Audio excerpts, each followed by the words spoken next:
Alright guys, what's going on? We are going to be walking you through the conventional deadlift, and now as I approach the barbell here, you're going to notice my feet position first, and my feet are actually inside my clavicular width.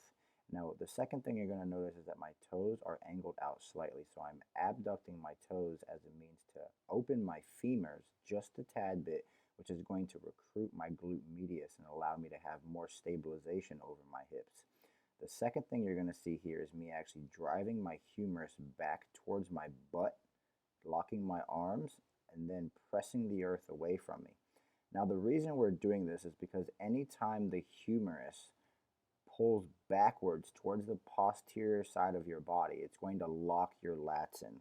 And that's the second thing that we want to focus on is having early lat activation. We really want to activate our lats as much as we possibly can as a means to maintain upright torso position and utilize our hips predominantly to get the weight off of the ground, but then utilize our thoracic strength to be able to keep our chest up as we're driving the weight.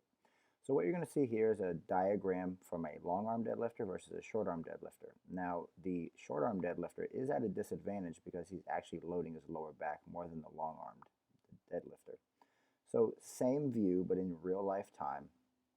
I tend to have, I guess you could say I have longer arms for somebody who's my height. So you're going to notice I have the ability to pull everything back, tighten my lats, and still keep my torso upright, still keep my chest as high as possible. Now notice how flat my back is staying, right? The same thing as in the diagram.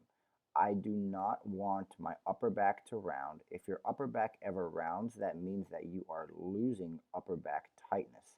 Now, if you are somebody who lacks upper back tightness, then I would highly recommend you strengthening your upper back and all of the musculature, pretty much from your glutes all the way up to your traps before you go into, really start to try to add weight to the deadlift, because the biggest issues that I see with the deadlift is that people are not utilizing their hips early enough, or they lack glute strength to be able to drive with their hips or their quads off the floor. And then secondly, there's a lot of upper back rounding because they haven't taken the time to improve their postural muscles that really help you to improve your deadlift.